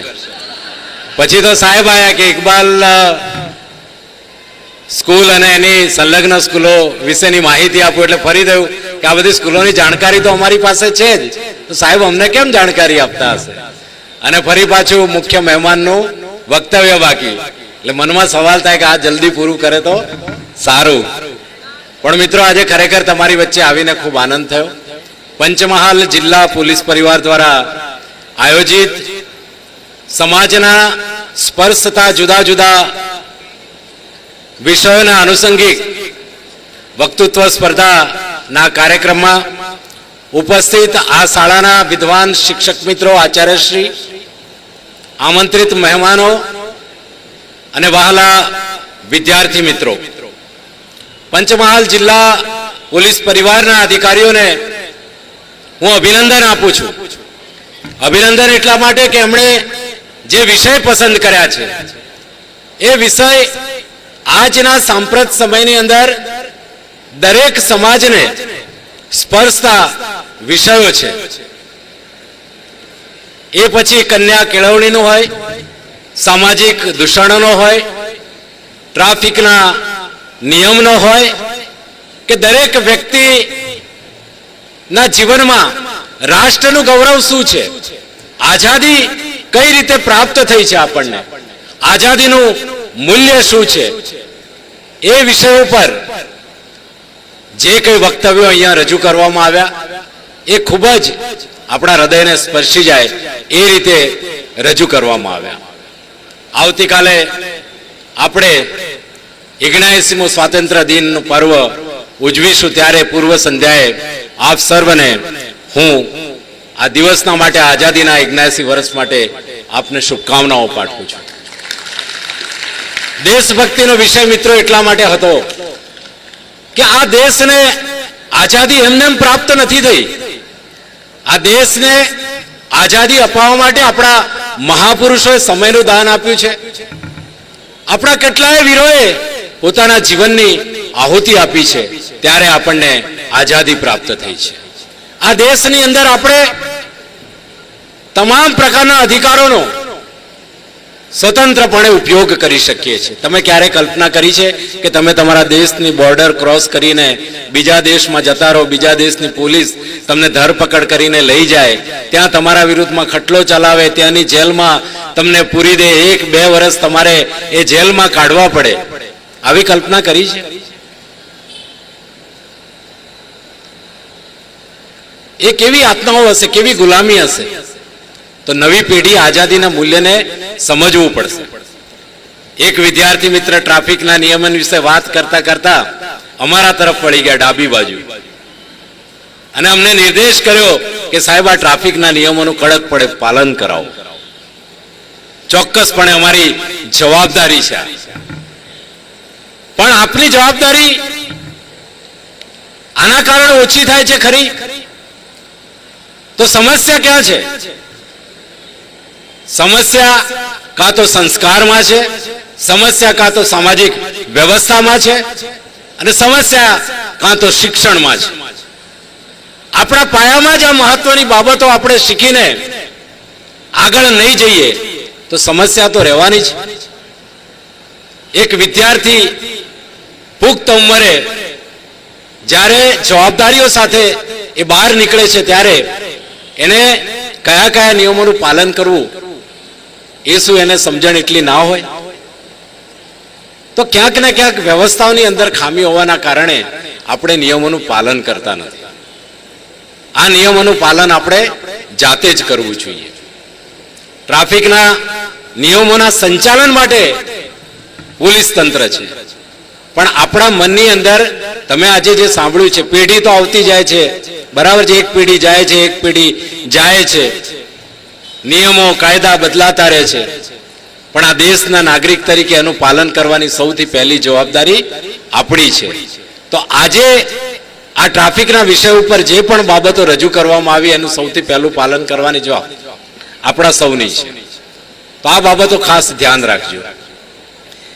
કન્યા કેળવણી જેવા સંવેદનશીલ વિષય ઉપર પણ ખૂબ ચર્ચા કરવામાં આવી. દીકરીઓ માટે હું એક દીકરીનો એટલો જ શબ્દ કહીશ કે सीढ़ियां तो उन्हें मुबारक, सीढ़ियां तो उन्हें मुबारक जिनको छत तक जाना है, सीढ़ियां तो उन्हें मुबारक जिनको छत तक जाना है. हमें तो आसमान पे उड़ान भरनी है क्योंकि हमें चांद को छूना है. हमें तो आसमान पे उड़ान भरनी है क्योंकि हमें तो चांद को छूना है. सीढ़ियां उन्हें मुबारक जिनको सिर्फ छत तक जाना है. દીકરીઓ, આ બાબત તમે જો ધ્યાન રાખશો, તમારા જીવનની અંદર સક્સેસ એ ક્યારે તમારા ટાર્ગેટ થી દૂર નહીં રહે. આજે બીજી વાતનો આનંદ એ થયો, તમે કન્યા કેળવણી ઉપર વાત કરી, સામાજિક દૂષણો ઉપર વાત કરી, દીકરીઓની આઝાદી ઉપર વાત કરી, સ્ત્રીઓની સમાજમાં વર્તમાન પરિસ્થિતિને અનુલક્ષીને તમે વાત કરી, પણ વક્તૃત્વ સ્પર્ધામાં તો છોકરાઓ કરતા છોકરીઓનું પ્રમાણ 90% હતું. માત્ર 3 છોકરા અને બાકીની બધી જ દીકરીઓએ પોતાના વિચારો આવીને રજૂ કર્યા. ત્યારે આપણે ચોક્કસપણે માનવાનું છે કે કન્યા કેળવણીને આપણે પ્રાધાન્ય આપ્યું છે. સમાજની વિચારસરણી બદલાઈ છે, સમાજની માનસિકતા બદલાઈ છે. એટલે જ આજે દીકરી કોન્ફિડન્સ સાથે અહીંયા માઇક ઉપર આવીને પોતાના વિચારો અને પોતાનું વક્તૃત્વ રજૂ કરીને સમાજ કઈ રીતે બદલાય, સમાજ કઈ રીતે આગળ જાય, એના માટે એ મુક્તપણે બોલી રહી છે. અને એ દીકરીઓને પણ હું ધન્યવાદ આપું છું કે જે બોલતા બોલતા અટકી ગઈ. ક્યારેય ગભરાવાની જરૂર નથી. મને પણ બોલતા આવડતું નથી. હું પણ મારા મનમાં જે વાતો આવે છે તમારી સમક્ષ રજૂ કરું છું. પણ મહાભારતનો એક કિસ્સો છે કે જ્યારે કુરુક્ષેત્રમાં યુદ્ધ ચાલતું હતું ત્યારે વચ્ચેનું એક શાંતિ પર્વ આવ્યું. આજે જ અમારી ક્રાઇમ કોન્ફરન્સમાં અમે ચર્ચા કરી. એ વખતે ભીષ્મ યુધિષ્ઠિરને શીખ આપે છે કે લીડરશિપ કઈ રીતે કેળવી શકાય, સાચો લીડર કોને કહેવાય. તો બોલવાની કળા એ પણ લીડરશિપનો એક ગુણ છે. આજે ભલે તમે બોલતા બોલતા અટકી ગયા છો, આવતીકાલે તમે આ દેશના લીડર હશો, આ દેશને તમે નેતૃત્વ પ્રદાન કરતા હશો. સ્ટેજ ઉપર આવીને બોલવું એ કોઈ સહેલી વસ્તુ નથી. આત્મવિશ્વાસ, સેલ્ફ કોન્ફિડન્સ, સ્વયં શિસ્ત, સતત મગજની અંદર ચાલતા વમળો અને વમળોને શબ્દ સ્વરૂપે આપણે તમારી સમક્ષ પ્રસ્તુત કરવાની બાબતો કઈ સહેલી નથી હોતી. આ કલા એ બહુ ઓછા લોકોને મળે છે. પણ આજે ભલે અટકી ગયા છો, કાલે તમે સદંતર સતત આગળ વધશો તો ચોક્કસપણે તમારા ધ્યેય અને લક્ષ્યને સિદ્ધ કરી શકશો. તો આ સુંદર વિષય ઉપર આપણે ખૂબ સરસ મજાના વિચારો સાંભળ્યા. વિદ્યાર્થીઓ વચ્ચે આવ્યો છું એટલે હંમેશા હું એક જ વાત કરું છું કે તમે દેશનું ભવિષ્ય છો, દેશની ભાવિ પેઢી છે અને અમારે પેઢીઓનું વાવેતર કરવાનું છે. અમારી રિસ્પોન્સિબિલિટી આ દેશના અગ્રીમ નાગરિક તરીકે સમાજની વ્યવસ્થાનું પાલન કરવા માટે અમને કોઈ જવાબદારી સોંપી છે. ત્યારે અમારું તમારા માટે શું વિઝન છે એના વિશે હું થોડી વાત કરીશ. ભારતના આદરણીય પ્રધાનમંત્રી શ્રી નરેન્દ્રભાઈ મોદી 2047ના ભારતને વિકસિત રાષ્ટ્ર બનાવવા તરફ એ આગળ લઈ જવા માટે સતત આહવાન કરી રહ્યા છે. ત્યારે ભાવિ પેઢી તરીકે, આ દેશના નાગરિક તરીકે આપણી એટલી જવાબદારી છે કે આપણે આ દેશને 2047ના વિકસિત ભારત બનાવવા માટે મુખ સાક્ષી નહીં પણ સહભાગીદાર બનીએ. આપણું કન્ટ્રીબ્યુશન હોવું જોઈએ. આપણે ફક્ત જોવાનું નથી, આ ભારતને સશક્ત બનાવવા માટે, મહાન બનાવવા માટે, સોને કી ચિડિયામાંથી એક શેર બનાવવા માટે આપણે સૌએ આગળ વધવાનું છે. અને આ તમે તમારા જીવનમાં હંમેશા યાદ રાખજો કે રાષ્ટ્ર પ્રથમ છે અને રાષ્ટ્ર ગૌરવ પ્રથમ છે. બીજું, સમાજની અંદર આપણે જે સામાજિક દૂષણોની વાત કરી એની અંદર જ્ઞાતિ પ્રથા આવી ગઈ, રાગ આવી ગયો, દ્વેષ આવી ગયો, ઈર્ષા આવી ગઈ, અહંકાર આવી ગયો. આ બધા વિચારોના કારણે જ સમાજની અંદર ક્યાંક ને ક્યાંક વ્યવસ્થાઓ બગડતી હોય છે. તો શું કરવું જોઈએ આપણે? તો એક હું છોકરાઓને જાઉં એટલે એક વાર્તા ચોક્કસપણે કહું છું. એક વાર્તા હું ચોક્કસ કહું. તમે બધાએ પણ વાર્તા સાંભળી હશે. મને એ વાર્તા ખૂબ ગમે. હું પહેલા તમને સવાલ કરીશ અને તમારે મને જવાબ આપવાનો. તમે બધા જ્યારે કંટાળી જાઓ ત્યારે હાથ ઊંચો કરજો કે સાહેબ પૂરું કરો એમ. સસલા અને કાચબાની વાર્તામાં વિનર કોણ હોય? શાબાશ, વેરી ગુડ. ખૂબ સુંદર જવાબ આપ્યો. કાચબો વિજેતા પછી વાર્તા પૂરી થઈ જાય છે. શું થાય? વાર્તાની ખરી શરૂઆત કાચબાના વિજય પછી થાય. એક જંગલ હતું, જંગલમાં સસલું, અને સસલાને પોતાની સ્પીડ, એની શક્તિ, એની ઝડપ ઉપર ખૂબ અભિમાન કે મારા સિવાય પ્રખર દોડવીર એ આખા જંગલમાં કોઈ નથી, મને કોઈ જ હરાવી ના શકે. એટલે એ જંગલમાં બધાને પડકાર ફેંકે છે, ચેલેન્જ આપે છે કે કોઈની તાકાત હોય તો મને હરાવી બતાવે. તો જંગલમાં બધા ભેગા થાય છે, વિચાર કરે છે યાર સસલાને કઈ રીતે હરાવું. પણ એક કાચબો તૈયાર થાય છે અને એ કહે છે કે હું તારી સાથે સ્પર્ધા કરીશ. એટલે કાચબો એના ઉપર અટહાસ્ય કરે છે કે તું કાચબો ધરતી ઉપર રેંગતો જાય, મને તું હરાવી શકે ના? કે મારે તારી સાથે સ્પર્ધા કરવી છે. અને સ્પર્ધાની શરૂઆત થાય છે, સ્પર્ધા શરૂ થાય છે.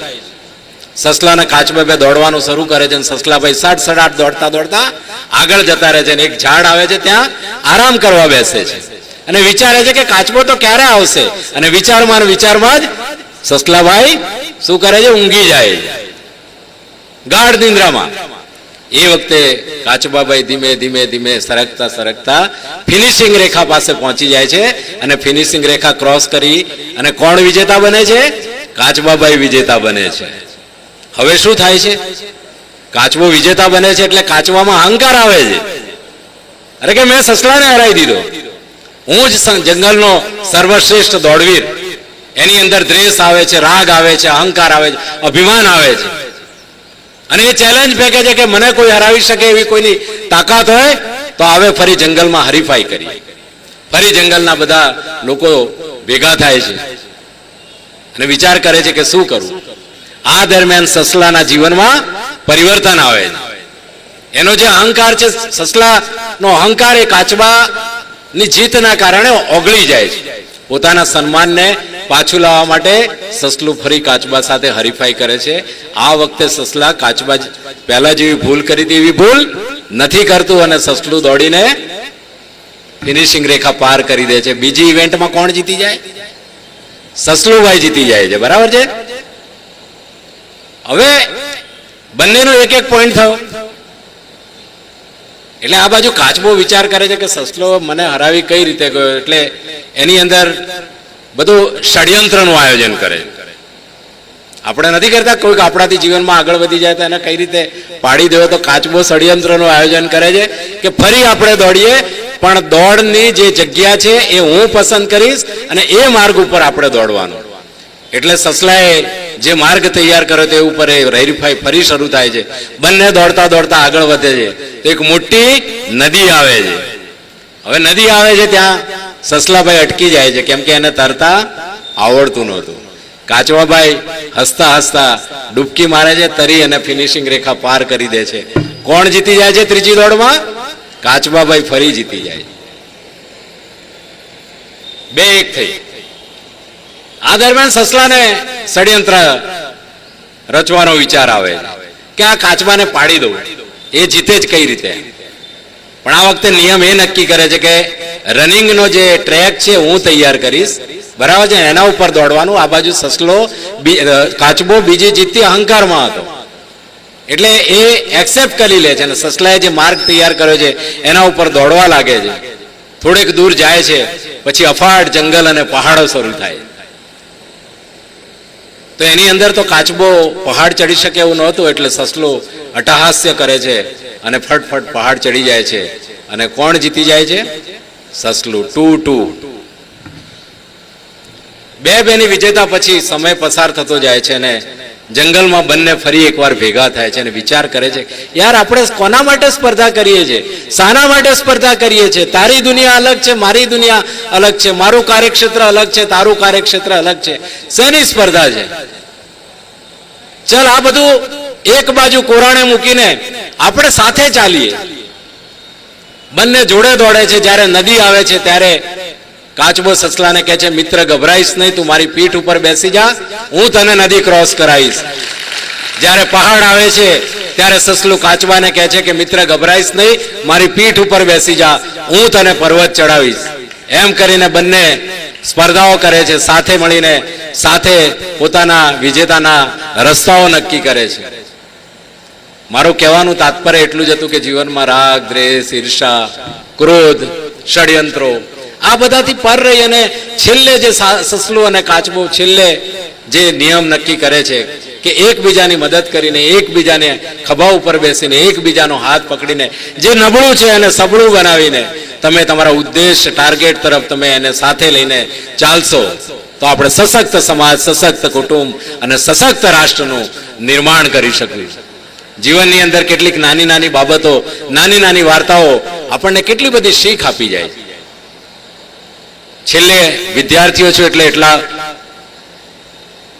એક બીજી બાબત કહીને મારું વક્તવ્ય પૂરું કરી દઈશ કે ક્યારે હતાશ નહીં થવાનું, ક્યારે નિરાશ નહીં થવાનું. કોઈ પણ પ્રકારની નિષ્ફળતાઓ મળે જીવનની અંદર, ગભરાવાની ક્યારેય જરૂર નથી. વિદ્યાર્થીઓ 10મામાં 12મામાં રિઝલ્ટ ઓછું આવે તો એનાથી ગભરાઈ જાય છે. કેટલાક વખત તો એવા રસ્તાઓ અપનાવે છે કે જે આપણને દુઃખનો અનુભવ કરાવે છે. આપણે છાપામાં વાંચતા હોઈએ છીએ કે પરીક્ષામાં પરિણામ સારું નહીં આવવાના કારણે ફલાણા વ્યક્તિ આત્મહત્યા કરી, ફલાણી દીકરી આત્મહત્યા કરી. અરે હવે નાની નાની બાબતો ઉપર મરવાની શું જરૂર છે? જીવનમાં એક જ વસ્તુ યાદ રાખવાની આપણે કે જ્યારે આપણે કોઈ પણ બાબતને લઈને અસફળ થઈએ છીએ, એક જ સ્ટેપ આગળ વધારવાની જરૂર છે. તમારું સફળતાનું પગથિયું ત્યાં જ શરૂ થશે. હું મારું પોતાનું ઉદાહરણ તમને આપું. કપડવંજની સીએન વિદ્યાલયમાં હું ભણતો હતો ધોરણ 10 ની અંદર. મારા ફાધરને બહુ ઈચ્છા કે હું ડોક્ટર એન્જિનિયર બનું એમ, અને મને ગણિત વિષય ફાવે નહીં. એટલે મેં મારા ફાધરને ના પાડી કે મારે મેથ્સ નથી રાખવું એમ. પણ મારા ફાધર અધિકારી હતા એટલે એમના પ્રેશર આગળ મારું કંઈ ચાલ્યું નહીં, અને આ ગણિત નહીં આવડવાના કારણે હું 10મા ધોરણમાં નપાસ થયો. 10મા ધોરણમાં, બરાબર. એના પહેલા તમને પ્રામાણિકતાની વાત કરું. એક્ઝામ હતી એ દિવસે મારા જ ક્લાસની એક દીકરી હતી શ્રદ્ધા કરીને, મારી બાજુમાં જ એનો નંબર આવેલો, બહુ હોશિયાર. સાંભળવા જેવી વાત છે. સ્કૂલમાં ભણતા હોય એટલે એકબીજાને ઓળખતા તો હોઈએ. અત્યારે તો તમે કદાચ વાતચીત કરતા હશો, પણ એ સમયમાં વાતચીત નથી થતી, ફક્ત એકબીજાને જોવાથી ઓળખાણ રહેતી. એટલે આ ગણિતના પેપર વખતે જો મેં કદાચ એને પૂછ્યું હોત, પ્રમાણિકતા અને નિષ્ઠાની વાત કરું છું, ચોરી, મેં એને જો પૂછ્યું હોત કે મને થોડું ખાલી જગ્યા અને 1-2 દાખલા તું બતાવી દે ને, તો એને ચોક્કસ બતાવ્યું હોત. પણ 3 કલાકની અંદર મારું જે મન છે એ તૈયાર થયું નહીં ચોરી કરવા માટે. હું એને પૂછી નહીં શક્યો અને મેં ચોરી ના કરી. એ પાસ થઈ ગયું, હું નપાસ થયો. પણ જીવનની અંદર હંમેશા એ પ્રમાણિકતા, એ નિષ્ઠા અને એ ભાવ એ સાથે કામ કરવા માટે મને સતત પ્રેરણા આપતી. 10મા ધોરણમાં નપાસ થયા પછી ઘરે ગયા એટલે ઘરે તો બધા તૈયાર જ હોય આપણી સેવા ચાકરી કરવા માટે. એટલે મને ક્રિકેટ રમવાનો બહુ શોખ, ને આજે પણ હું ક્રિકેટ રમું છું. એટલે ઘરમાં બેટ ને સ્ટમ્પ બમ બધું પડ્યું હતું. એટલે પપ્પા રેડી જતા, અને એ પહેલા પાછું ઓફિસમાં એવી ઘટનાઓ બનેલી કે એમના પટાવાળાના છોકરા પાસ થઈ ગયેલા, કારકુનના છોકરા પાસ થઈ ગયેલા, અને બધા પેંડા ખવડાવતા જાય અને પૂછે પાછા કે બાબાભાઈનું શું થયું. એટલે મારા ફાધર કે બાબાભાઈનું તો થયું નથી.